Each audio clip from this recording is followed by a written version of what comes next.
就是从这个地方防疫。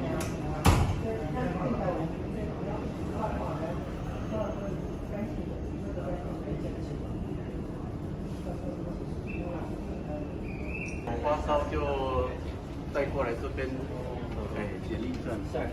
以前叫发烧筛检站，现在给它改成这个防疫站。所以这里面也有这个飞沫的捕集器，飞沫的捕集器。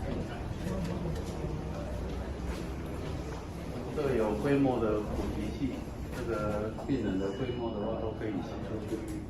那这台的作用是什么？就是把这个病人的飞沫这个排出去，把飞沫排出去。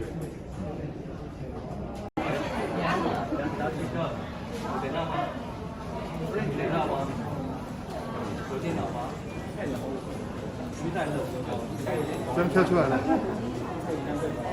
大概5秒钟左右，不用5秒了，3秒吧。对，所以速度还是算蛮快的。那下一个卡就再插进去就是这样。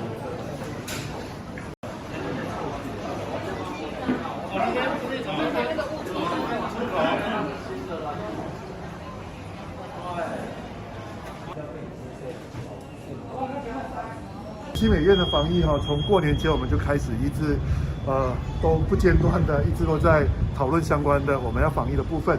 那当然很重要就是要配合国家的政策，我们都很多应变的方式跟措施都是依照国家的规范都我们所定下来的。那今天你们大家来看得到，就是我们现在目前是做到，希望在进入奇美医院之前，我们就可以用健保卡或者身份证来去查询说你这14天内有没有曾经到过我们的中港澳，甚至在转机的部分。如果有的话，那病人如果是经过防疫中心，他觉得来就诊的话，我们就会这病人我们会引导到所谓的防疫区。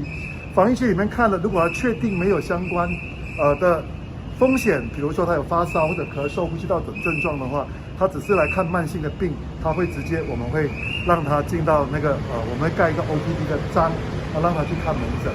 如果假定有的话呢，那我们就会请他就按照我们进入我们的检疫区里面进行就诊的方式。大概目前的方式是这样子。那所以现在目前我们门口呢是插了健保卡，那这里是防疫区的部分。